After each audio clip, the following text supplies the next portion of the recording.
드디어 약속된 성령께서 강림하신 오순절 성령 강림의 사건이 벌어졌습니다. 사도행전 2장의 말씀과 그 속에서 일어났던 사건들은 대개 성령 강림절 어간에만 잠시 들여다보고 많은 일들이 있는데, 그러다 보면 이 교회와 성도들이 신앙을 유지하면서 믿음을 키워가고 삶 속에서 성도됨의 모습을 보여내야 하는 근거를 잊어버리게 될 수가 있습니다. 우리들이 부르심을 입은 하나님의 백성임을 일깨워주고 거칠고 힘든 이 세상의 삶 속에서 위로함을 얻고 심령 속에 평안과 안정감을 누리면서 살 수 있는 것은 바로 성령께서 우리와 함께 계시기 때문이다라는 사실을 잊으면 안 됩니다. 그렇기 때문에 사도행전 2장에 나타난 성령 하나님께서 우리들과 동거하시는 그 근거와 그 의미에 대해서 정확한 신앙의 입장을 견지하는 것은 우리들이 믿음 생활에 있어서 필수적으로 요구되어지는 중요한 덕목 가운데의 하나입니다. 하나님께서 우리네 삶에 역사하시는 실제적 근거는 성령의 동거하심으로써 나타나고 있는 것입니다. 성령께서 함께 하시기 때문에 우리 성도들은 믿음을 가질 수 있고, 또 가진 믿음을 유지할 수 있고, 유지된 그 믿음을 바탕으로 예비되어진 은혜를 또 입게 되는 것입니다. 성령께서 함께 하시지 않는다면 우리 기독교 신앙은 역사 속에 기록된 철학의 한 조류로서 남고 말았을 것입니다. 그러나 살아 역사하시는 성령께서 지금 이 순간에도 우리들의 마음 속에서 일하고 계시기 때문에 우리들은 수천 년간 이어져 내려온 교회의 역사 속에 내가 속해 있음을 알고, 또 이 시대에도 여전히 주님 오실 날을 기대하면서 믿음 생활을 할 수가 있는 것입니다. 이제 이 땅에 남겨진 12사도의 사역과 함께 그리스도의 형상으로서 초대교회가 태동됩니다. 가룟 유다가 떨어져 나간 그 자리에 누구죠? 마띠아라는 무던하고 성실한 성도가 들어가게 되었습니다.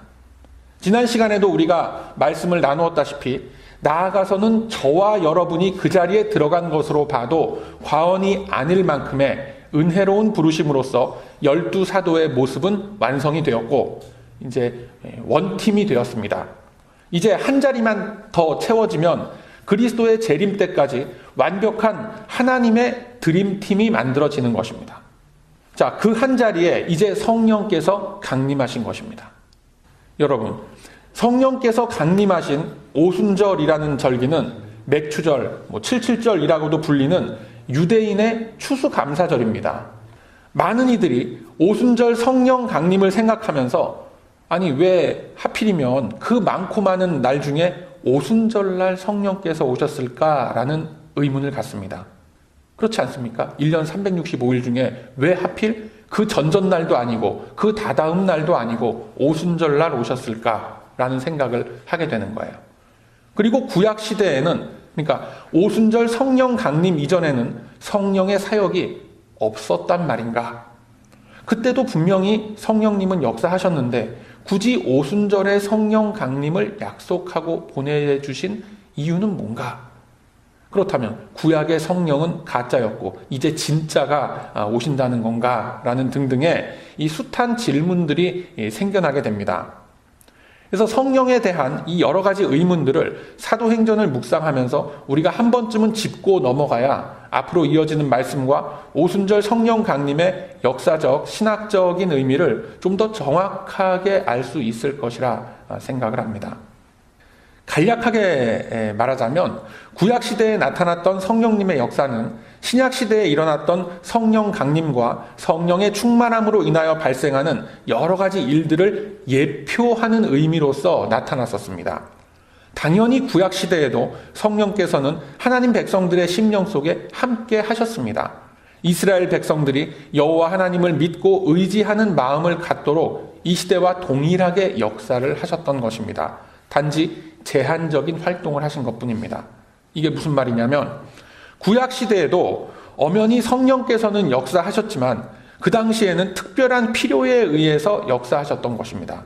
즉 이스라엘 공동체를 이끌어 가시기 위해서 필요했었던 일련의 사건들과 함께 하나님께서 이루어 가시고자 하시는 구원 사역을 점진적으로 이스라엘 백성들에게 알려나가시기 위해서 매우 제한된 사건들과 방법들을 통해서 성령께서 일하시는 모습을 보여주셨던 것입니다. 즉 삼위 하나님의 역사하심은 동일한 능력과 권위를 갖지만 그리스도로서 이루어질 구원의 사역을 드러내시기 위해서 성령님의 사역은 이렇게 그다지 많이 드러나지 않았을 뿐입니다. 때로는 많은 이들이 오해할 수 있는 것이 아니 그러면 구약시대에 역사하신 성령과 신약시대에 와서 오순절 성령 강림 때의 그 성령님은 다른 성격의 역할과 의미가 있는 것인가 라고 생각할 수 있는데 그렇지가 않고 동일한 성령 하나님이십니다. 시편 51편 10절 이하의 말씀에 보면 다윗의 고백이 나오죠. 하나님이여 내 속에 정한 마음을 창조하시고 내 안에 정직한 영을 새롭게 하소서. 나를 주 앞에서 쫓아내지 마시며 주의 성신을 내게서 거두지 마소서라고 다윗은 고백합니다. 그 당시에나 지금이나 성도의 심령 안에서 동일한 역할을 하셨음을 알 수가 있는 것입니다. 요한복음의 말씀을 통해서 이미 우리들은 성령께서 하시는 일들에 대해서 묵상한 바가 있습니다. 성령께서는 부르심을 입은 성도의 심령 안에 거하시면서 이 말씀이 깨달아지게 하시고 생각나게 하시고 또 이 땅에 육신을 입고 내려오신 예수님을 나의 주인으로 구세주로 믿게끔 하신다라는 것을 우리는 이미 잘 알고 있고 또 그렇게 믿고 있는 것입니다. 이러한 성령의 역할은 다윗의 고백에서도 동일한 모습으로 나타나고 있는 것입니다. 그리고 이 오순절은 앞서 말씀드렸다시피 유대인들에게는 일종의 추수감사절과 같은 그런 절기였습니다. 그리고 오순절 속에 감추어진 또 다른 의미는 이 오순절날은 바로 시내산에서 율법을 받은 날로 지키고 있었던 것입니다. 출애굽 이후에 50일이 지난 시점에 시내산에서 율법을 받았던 것으로 간주가 되고 있기 때문에 6월절 다음으로 이어지는 이 오순절이라는 절기는 여러모로 유대인들에게 있어서 의미가 깊은 절기였던 것입니다. 그렇기 때문에 이 당시에 지중해 인근 여기저기에 흩어져 살던 유대인들이 오순절에 감사제를 지내기 위해서 예루살렘으로 모여들고 있었습니다. 또는 이미 지나간 6월절을 지내고 계속 예루살렘에 여러 가지 이유들로 인해서 머물고 있었던 어찌됐건 많은 이들이 예루살렘 성 안에 있던 그 시점이었습니다. 우리 하나님께서는 이제 그들이 그토록 귀하게 여기는 율법의 날, 추수의 절기를 맞아서 이제 성령 하나님이 친히 이끌어 가시는 새로운 복음의 역사, 새로운 교회의 역사가 시작될 것임을 공표하시려는 겁니다. 그리고 이미 예언된 말씀과 같이 피의 제사와 율법을 지킴으로써 구원을 얻었던 그 옛 시대의 프레임은 다 깨어지고 이제 그리스도로 인해 새로운 복음의 시대가 열릴 것임을 선언하기 위해서 성령 강림 사건은 우리에게 주어진 것입니다. 즉 이제는 율법이 지배하는 시대가 아니라 복음이 지배하는 시대로의 전환이 이루어졌음을 보증하시는 하나님의 약속으로서 성령께서 강림하신 것입니다. 여러분, 우리들이 오순절 성령 강림 사건을 보면서 많이 묵상하는 구절이 있죠. 요엘 2장 27절 이하의 쭉 말씀을 보면 이렇게 되어 있습니다. 내가 이스라엘 가운데 있어 너희 하나님 여호와가 되고 다른 이가 없는 줄을 너희가 알 것이라.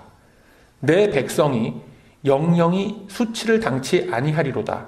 그 후에 내가 내 신을 만민에게 부어주리니 너희 자녀들이 장래일을 말할 것이며 너희 늙은이는 꿈을 꾸며 너희 젊은이는 이상을 볼 것이며 그때 내가 또 내 신으로 남종과 여종에게 부어줄 것이다 라고 하신 말씀의 그 성취라고 우리는 믿고 있습니다. 그런데 이것은 시간적인 개념으로서 우리에게 주어진 것이 아니라 순서의 개념으로 주어진 것입니다. 즉 자녀들이 장래일을 말하게 되는 것, 연로한 사람이 꿈을 꿀 수 있는 것, 젊은이가 이상을 볼 수 있는 것, 이거 다 같은 의미인 것입니다. 여러분 한번 생각해 보세요. 뒤집어서 생각해 보면 살아갈 날이 얼마 남지 않은 늙은이가 꿈을 꿀 정도인데 그렇다면 젊은이는 오죽하겠습니까? 즉 성령의 임재가 이미 이루어졌기 때문에 그러한 것들을 할 수 있게 되었다라는 것입니다. 이제 이 세상에서 말하는 이 수명이라는 것의 기준으로는 그리 오래지 않은 시간이 남아있는 그런 연로한 분들에게 꿈이란 것이 과연 있을까요? 일반적으로는 꿈이 없지요. 인생 살 만큼 다 살았는데 무슨 꿈이 있고 무슨 비전이 있겠습니까? 그러나 성령 안에서 영원한 생명의 맛을 보게 되면 장차 들어갈 영광스러운 시간들이 기다려지고 새하늘과 새 땅에 대한 소망이 생기게 되는 겁니다. 젊은이들이 감히 꿈꿀 수 없는 신앙의 경륜과 연륜에서 나오는 꿈을 꾸게 되는 것입니다. 그런 분들을 이렇게 만나보면 죽음이 그렇게 두렵지 않다라고 말씀들 하십니다. 왜요? 하나님과 함께하는 또 다른 세상이 나를 기다리고 있고 소망이 있는데 이 세상 속에 애착을 두지 않고 그렇게 연연하지 않고 그렇게 살아간다라고 말씀합니다. 그런 분들에게서 나오는 말씀이 바로 죽으면 죽으리라 라는 것입니다. 이것은 어떤 체념과 단념에서 나오는 말이 아니라 믿음에서 나오는 고백인 것입니다. 어떻게요? 바로 성령 안에서 그렇게 될 수 있는 것입니다. 우리 기독교의 세계관에서는 끝, the end라는 정확한 개념이 있죠. 그런데 그 끝이 언제입니까? 시기는 모르지만 방법은 우리가 다 알고 있습니다. 바로 예수님의 재림으로써 이 세상이 다 끝나게 되고 새하늘과 새 땅이 열리게 된다라고 성경은 분명하게 말씀하고 있습니다. 우리들이 모르는 것은 단지 예수님께서 언제 다시 오실런지 그 날짜와 시간을 모르는 것뿐이지 분명한 끝이 있다라는 것을 우리는 믿습니다. 우리들은 장차 미래에 얻게 될 그 완전한 구원의 소망과 실체를 안고 현재를 살아가고 있는 것입니다. 성령은 이 사실이 우리가 살아내는 실존의 삶 속에서 가능케 하도록 우리의 심령을 붙들고 계신 것입니다. 여러분, 제가 예를 하나 들어보겠습니다. 여러분, 결혼식을 하는 이유가 뭡니까? 남자와 여자가 서로 만나서 교제를 하고 평생을 함께할 신랑과 신부로서 동반자로서의 서약을 하는 것이 그게 혼인 예식이죠. 그런데 굳이 예식장에서 하건 교회에서 하건 어떤 지정된 장소에 일가 친척들과 주변 친구들을 다 불러놓고 혼인 예식을 치르는 그 이유가 뭡니까? 이 부부관계에 있어서 가장 기쁜 그날을 공식적으로 선포하기 위함인 것이죠. 이제 우리는 영원히 함께하는 부부가 되었다라는 사실을 알리기 위함인 것입니다. 그렇다고 해서 1년마다 돌아오는 매년 그 결혼 기념일 때마다 웨딩드레스 똑같이 입고 턱시도 입고 똑같이 그 결혼 예식을 그 세레모니를 다시금 되풀이하지는 않습니다. 특별히 어떤 사별을 했다거나 이혼을 했다거나 해서 다시 재혼을 한다면 그 예식 자체를 또 치를 수도 있겠지만 같은 사람하고 살면서 동일한 결혼식을 다시 하는 사람은 없습니다. 가만히 보면 그나마 한 번 했던 것도 시간을 되돌리고 싶은 그런 심정인 분들이 분명히 계시리라 봅니다. 물론 이 안에는 안 계시겠지만 이 밖에서 보면은 그런 분들 많습니다. 내가 다시 15년 전으로 간다면, 내가 다시 20년 전으로 간다면 그런 분들 많이 있죠. 성령 강림절이 마치 이와 같은 거예요. 이전에는 없다가 갑자기 오순절이 돼서 뚝 떨어진 것이 아니라 이제 성령께서는 영원히 성도의 심령 속에 들어와서 한 몸과 같이 거하시겠노라라는 선언을 하시는 것이 성령 강림절인 것입니다. 요한복음 14장에서 예수님은 말씀하시길 나와 아버지는 한 몸이므로 나를 믿는 것이 아버지를 믿는 것이고 내가 하는 일이 곧 아버지가 하는 일이다 라고 말씀하셨습니다. 그리고 이어서 말씀하시기를 내가 아버지께 구하겠으니 그가 또 다른 보혜사를 너희에게 주사 영원토록 너희와 함께 있도록 하실 것이다 라고 말씀하셨습니다. 그리고 이어지는 그 다음 말씀에는 저는 진리의 영이라 세상은 능히 저를 받지 못하나니 이는 저를 보지도 못하고 알지도 못함이라. 그러나 너희는 저를 아나니 저는 너희와 함께 거하심이요 또 너희 속에 거하시겠음이라 라고 말씀하셨습니다. 뿐만 아니라 요한복음 17장 21절에는 아버지께서 내 안에, 내가 아버지 안에 있는 것 같이 저희도 다 하나가 되어 우리 안에 있게 하사 세상으로 하나님께서 나를 보내신 것을 믿게 하옵소서라고 기도하시는 장면이 나옵니다.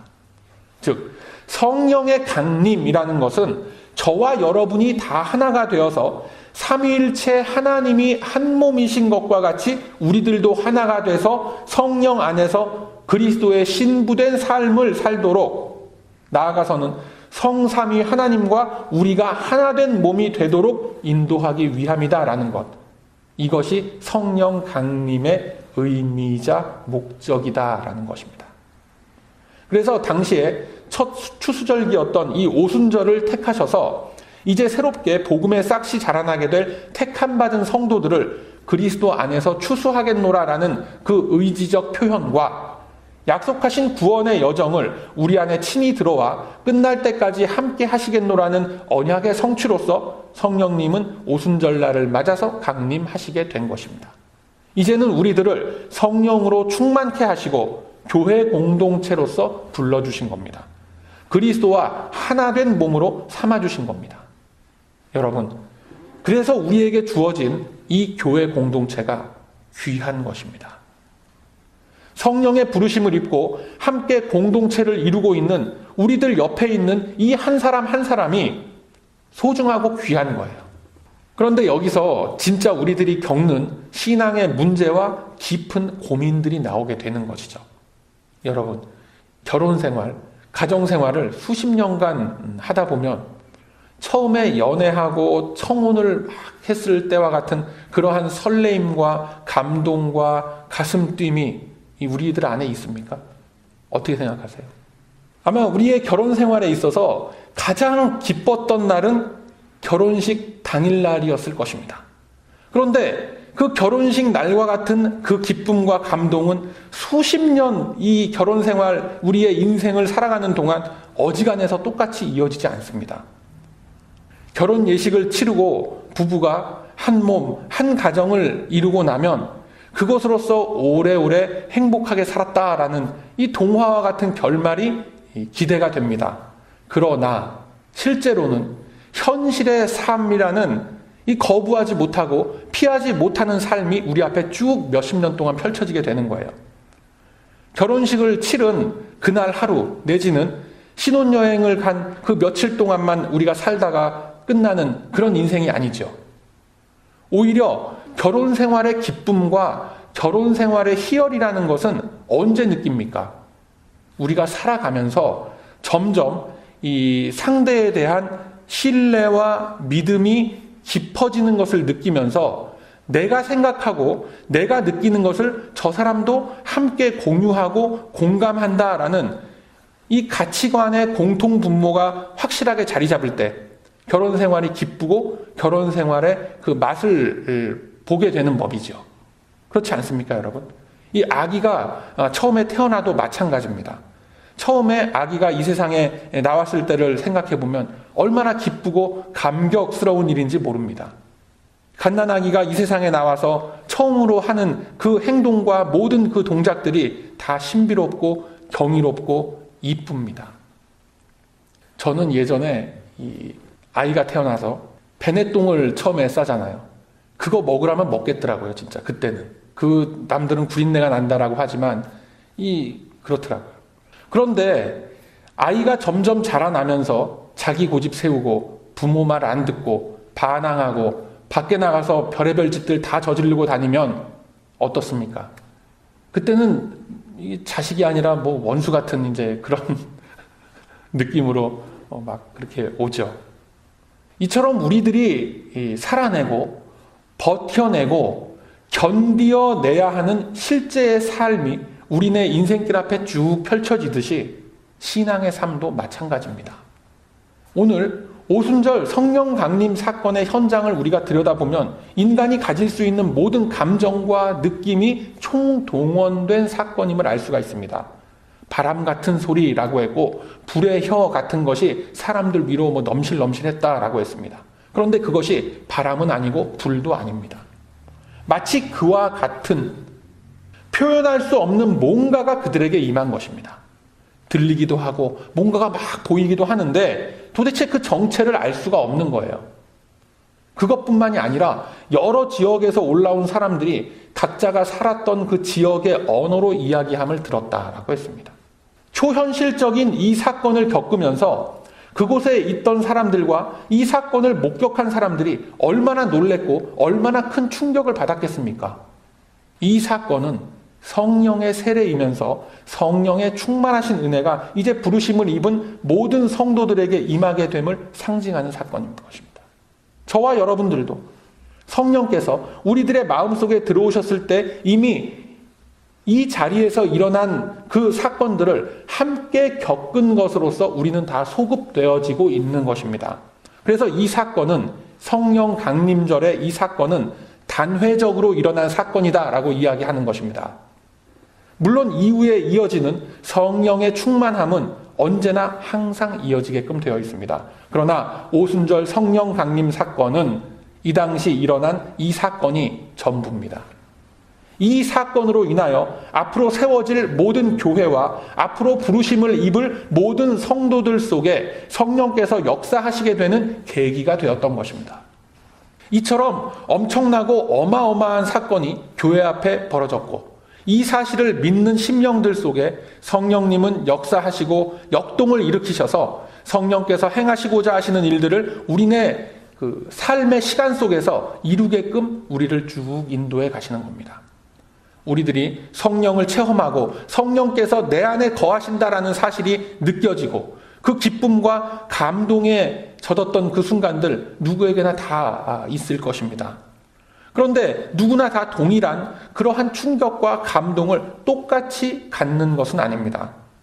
누구에게는 드라마틱한 감동으로서 어떤 큰 간증이 있을 수도 있고 누구는 특별한 감동과 어떤 체험적인 사건이 없이 그저 밍숭밍숭 교회를 꾸준히 다니는 경우도 있습니다. 어느 날 문득 뒤돌아보니까 나도 느끼고 깨닫지 못한 가운데 수십 년의 시간이 성도로서 살아왔던 그 시간이 나의 뒤에 쭉 있더라라는 것입니다.